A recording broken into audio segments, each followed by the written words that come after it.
Okay. Hi guys. Hello.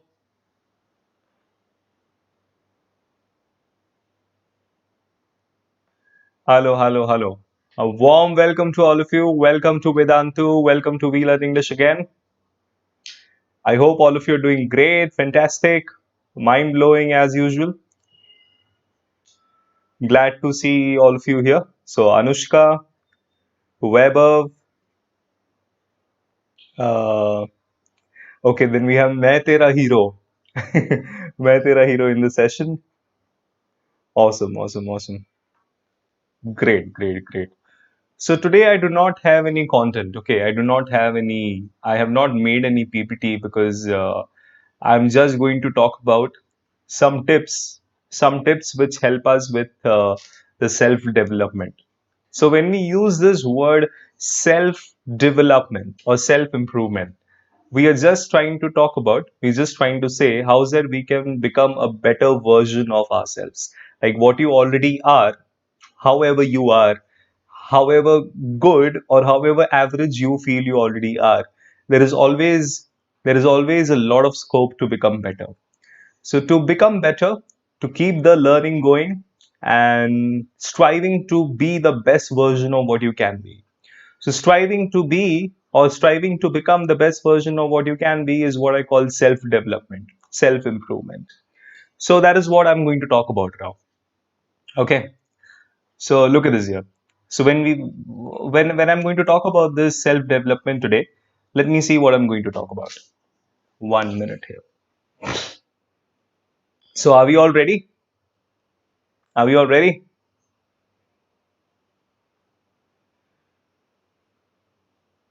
Perfect. So all of you look excited to know the tips. Yeah. So if you're really excited to know the self development tips from me, make sure you express your love, express your concern by liking the video. And if you haven't subscribed to We Learn English yet, make sure you subscribe it right now. Hit the bell icon as well. I would be the person who will be, really sad if you guys miss some learning because there's going to be a lot of amazing learning happening on this channel. Not only in terms of academic English, but as I said, amazing 360-degree approach of self development. So when I say self development, I'm talking about every aspect of it. So not only communication. So communication is one aspect of it.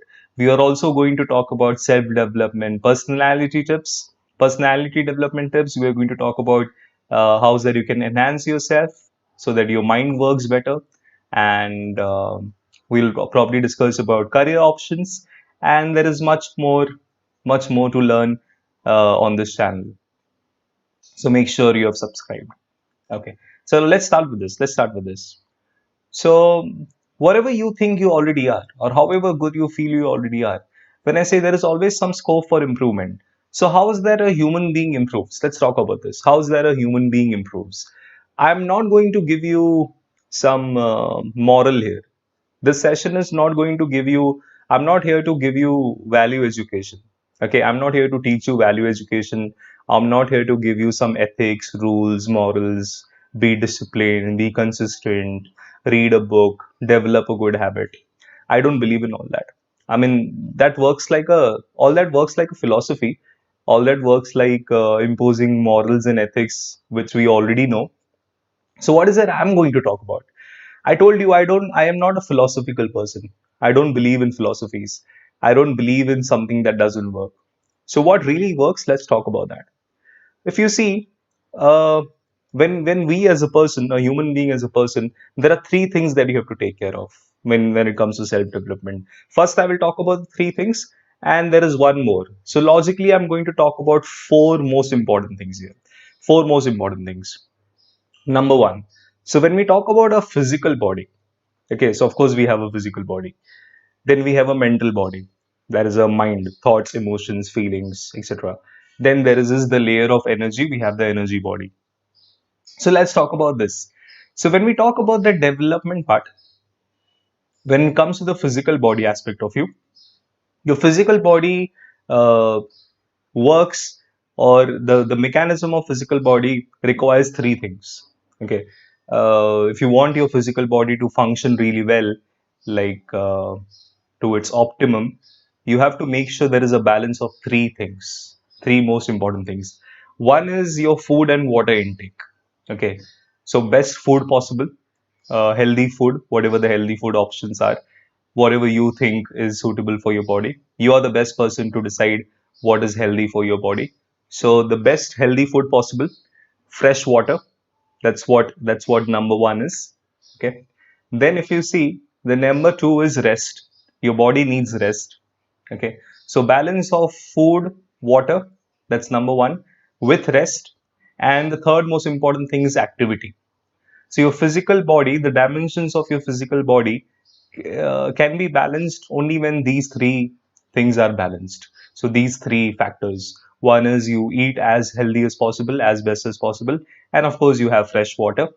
I'm talking something common sense. And then you rest. You rest well. When I say rest well, rest sufficiently. Rest does not mean only sleep. You simply take a nap or you simply be silent. That is also rest because your body needs rest. Your body demands for rest. Okay.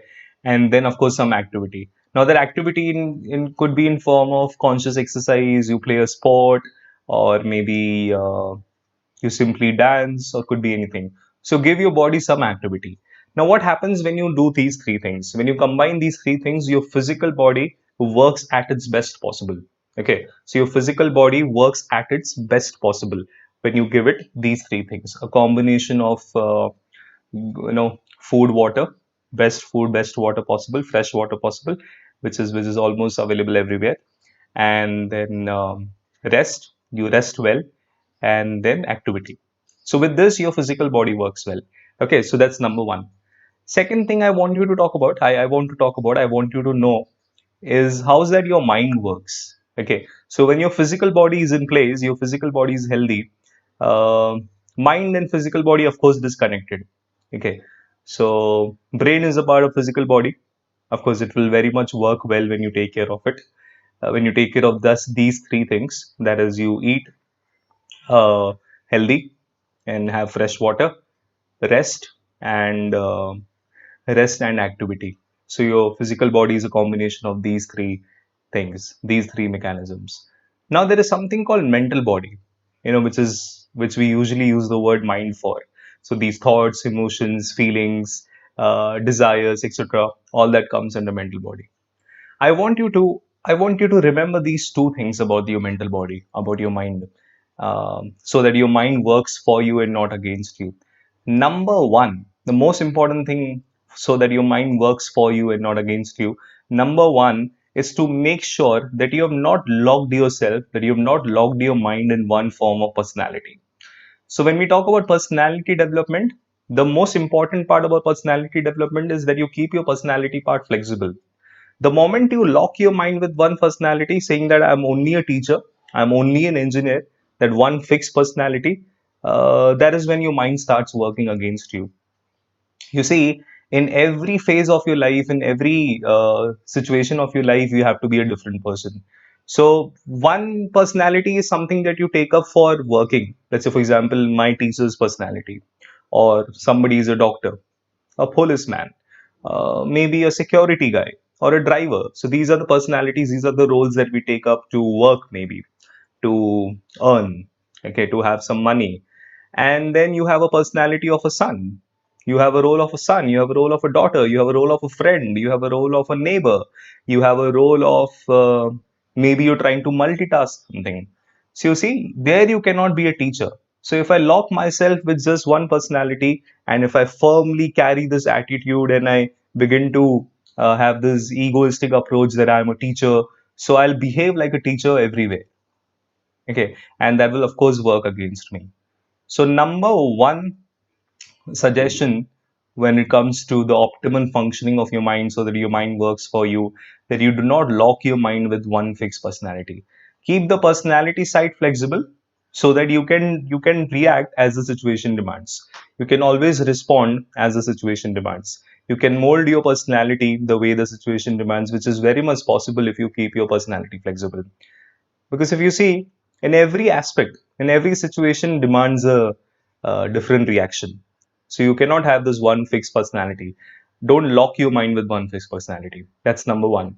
Second thing about mind itself would be, the second suggestion is, you understand the difference between the conscious thinking process and your unconscious mind. So when I say your conscious mind and your unconscious mind, right now I'm using my conscious mind to speak to you.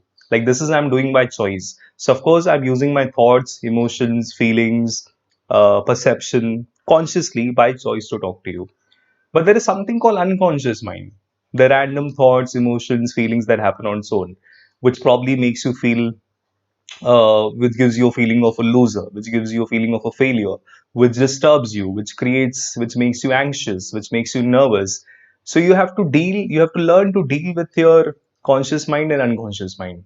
So when I say conscious mind, you simply have to know there is something that you're doing by choice. You're using your mind by choice. You're aware of it. You're conscious about it. But when the thoughts, emotions, feelings, memory, they happen on its own, we call it unconscious mind. Okay. And that can create a problem. If your unconscious mind is stronger than the conscious mind, if your unconscious mind overpowers the conscious mind. So the only and only way to deal with your unconscious mind is to simply take away the power from it. So when I say the unconscious mind, I'm talking about the random thoughts which happen, which you don't create. So there is one thing, the thinking process that you create is different. Of course, you will create the best kind of thinking process for yourself, the best kind of thoughts and emotions for yourself. The thinking process that is done by choice, the emotions which are emoted by choice, that's called conscious mind. But then when thoughts, emotions, feelings happen like a mental diarrhea, like it's all happening on its own, that is happening unconsciously.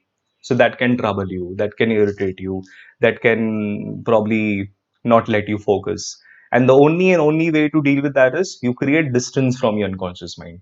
You cannot stop your unconscious mind. You cannot reduce your unconscious mind. If you try to stop the random thoughts, if you try to reduce them, if you try to change them, if you try to fight them, everything will work against you. We have done this experiment, the monkey experiment, in my previous sessions. When you try to stop random thoughts, or when you try to fight random thoughts, any thought that is bothering you, any emotion that is bothering you, you see that emotion or thought will happen more if you try to reduce it, if you try to stop it. So in your unconscious mind, there is a lot of memory. Okay, you can imagine trillions of data of memory in your unconscious mind, which is all gathered through our five senses, and there is much more to it. We can talk about the details of it in some other session. So the only and only way to deal with your unconscious mind is taking away the power from your unconscious mind. Simply becoming the observer of your unconscious mind. The random thoughts, the emotions, feelings that happen, first of all, you see, it's very normal. That's the normal functioning of the mind. Okay. Don't be scared of it. Don't try to fight it. Don't try to stop it. The moment you try to do anything to it, it happens more. So when you take away the power from your unconscious mind and give all the power to your conscious mind, it happens with practice. What happens is you will be able to use your mind the way you want. Okay. And the unconscious mind will still be there. It will never go away. The random thoughts, the random emotions, the random feelings, that will always be there. But when you take away the power from it, it won't bother you. Okay. So we have discussed how that you can keep your physical body at the best possible with those the balance of three things. That is, you eat well, eat fresh and fresh water, then activity, rest, and then activity. So similarly for your mind, two important tips or two important suggestions are: number one, you have not locked your mind with one fixed personality, because everywhere you have to take up a different personality. So you keep your personality flexible. That is your role, that your identity part of your mind very flexible. So with your parents, you are a wonderful son or a daughter. With your neighbor, you are a wonderful neighbor. With your friends, you are a wonderful friend. In a company that you're working, you could be a wonderful engineer. You could be a wonderful teacher. You could be a wonderful doctor. So you see, everywhere in life, it demands a different personality. So every action, every situation, if you see, demands a different personality. So that's number one. Second is learning to deal with your unconscious mind. So if your unconscious mind, the day you learn to deal with your unconscious mind, you simply become the observer of your unconscious mind, take away the power from your unconscious mind, and give all the power to your conscious mind. That is the mind that you're using by choice, thoughts and emotions you're using by choice. You see, you will use the mind the way you want it. Okay, that's about the mind. Now, when we talk about the third thing, that is the energy body. Okay, so of course, we have the physical body that is very much visible, we all know. Then we have this mental body we call the mind. The third layer of the body that we all have is when I say the layer, when I say the body, I'm talking about the layer. So, physical body is very much visible. Mind can be experienced, it is not visible. It's not a physical body, so it's very much abstract, but it's there. Okay, it is not physical, but it is there. Similarly, energy is also not physical. Energy is also not visible, but it is very much there. So we all feel our energy levels, sometimes they are low, sometimes they are high. So if you keep your physical body proper, and if your mind is not working against you, naturally your energy levels will be high. Okay. So if you see, when your energy levels are high, of course, you will work better, you will feel better. So that is how you take care of your physical body, your mental body, that is your mind, and your energy body. So when I say the energy body, to keep your energy body as high as possible, it anyway will be 90% of the work will be done when your body, when your physical body is in place. It's working well. You've kept it fit and fine. Your mental body, that is your mind, is working for you. So naturally, 90% of the work in the energy body is done. So it is always high, it works for you, so you will feel energized. And you can see what food helps you the best to give you that best shot of energy. Okay, so of course you're trying to keep your energy level as high as possible. That's what we have to do. Okay, so these are the three main things that you have to work on. You work on your physical body, you're making sure your mind works for you, and your energy level is as high as possible. Okay. Now, why I'm talking about all this is why I'm talking about all this is if you see, that's all we can do. That's all we can do. You want to pursue your career, you want to make money, you want to use technology, you want to become a better person. That's all you have to do, right? You have to make sure your physical body is working the best possible, your mind is working for you, and your energy levels are as high as possible. Now, when these three things are taken care of, when these things are taken care of, everything else is a consequence. So you see, everything else is just a consequence. Developing good habits, reading a book, all the philosophies and pravachan that other people talk about, that is just a consequence. So when your physical body is working for you, it's fit and fine, and your mind is working for you, your energy is working for you. Of course, you will channelize all these three things in all the positive things that you can do, in all the wonderful things that you can do. Now, the fourth thing that I want to talk about, the most important thing, after you have understood how your physical body works and you keep it as best as possible, you keep your mind as best as possible, energy as best as possible. Now, what I want to talk about is now you using your body, mind, and energy, you using your physical body, mind, and energy in your life now. So, when we say you using these three things in your life, you using yourself as a person in your life. Um, what matters the most is that you break the bondage of likes and dislikes in your life. Okay. If you have kind of locked in your mind that you're going to do things which you like, only and only those things which you like, and you will not do the things which you don't like, trust me, that will work against you. Because if you take example of a cricketer, a wonderful batsman is not that batsman who wants to hit the ball that he wants to hit. A wonderful batsman is a batsman, is a kind of a batsman who can hit any kind of a ball coming towards him, any kind of the delivery coming towards him. You see, that is when people say he's a wonderful batsman. That is when people clap for you, right? So exactly the same way in life, you break this bondage of likes and dislikes. If you cannot break it completely, you at least keep it loose. Okay, do not be so much into the trap of likes and dislikes that you want to do things, that you want to do only those things which you like. There are situations in your life, there will be aspects in your life, there are times in your life when you will be forced, or you will have to do things which probably you don't like.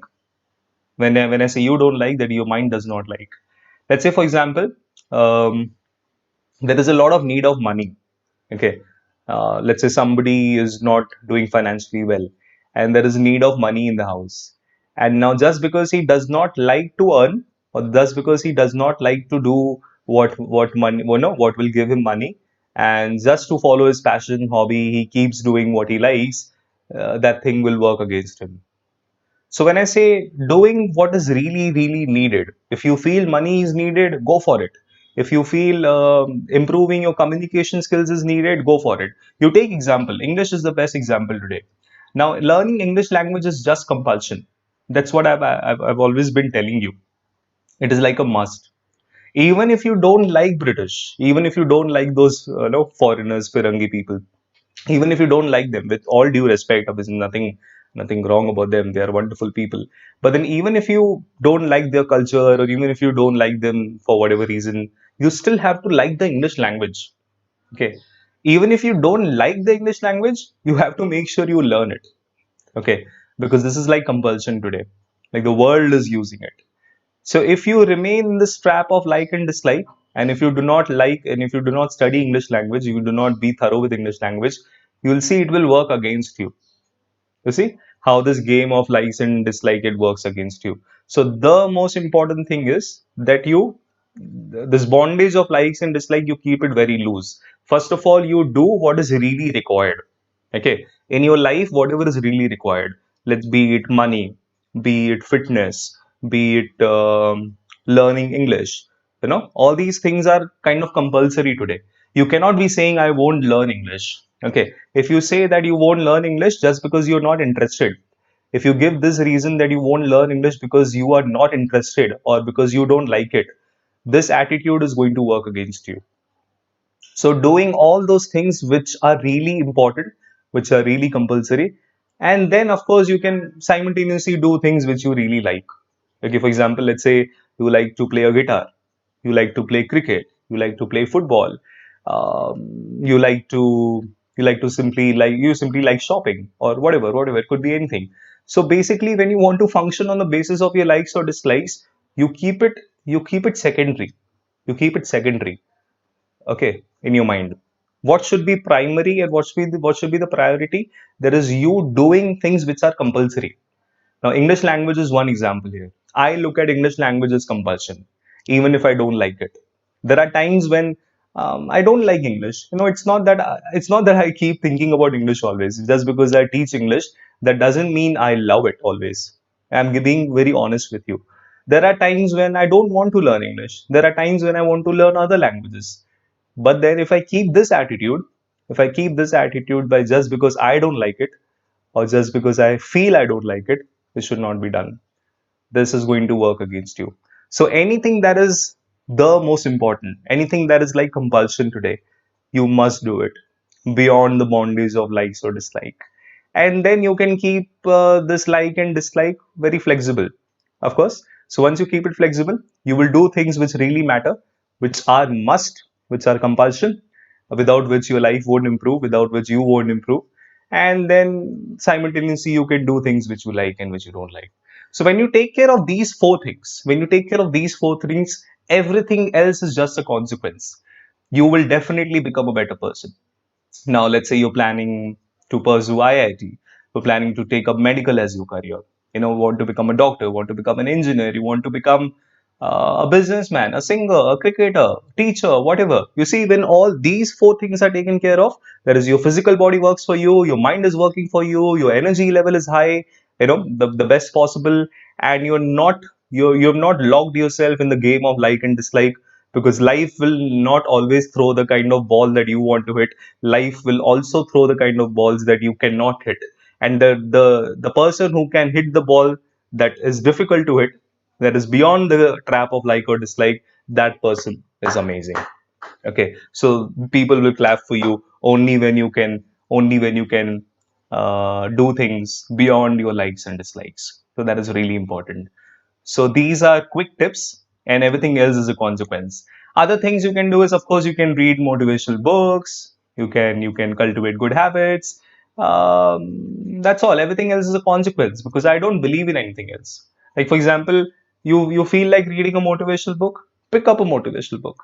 Okay, because now you see your body is working for you, your mind is working for you, your energy is working for you, and you've not locked yourself in the trap of likes or dislikes. So you see, you're open to everything. You're open to just everything. You want to play a guitar, play a guitar. You like playing some game, play some game, play some sport. You want to pursue IIT, plan it that way. Everything else becomes a planning. So it's like you taking charge of your life, basically. You taking charge of your life, and with the support of amazing people around you. Okay. So that's all about the session. Follow these quick tips, enhance your personality, and I hope all of you become the best version of yourself. And if you haven't subscribed to the channel yet, make sure you subscribe. We'll see you in the next session. Until next time, bye bye, all of you. Take care.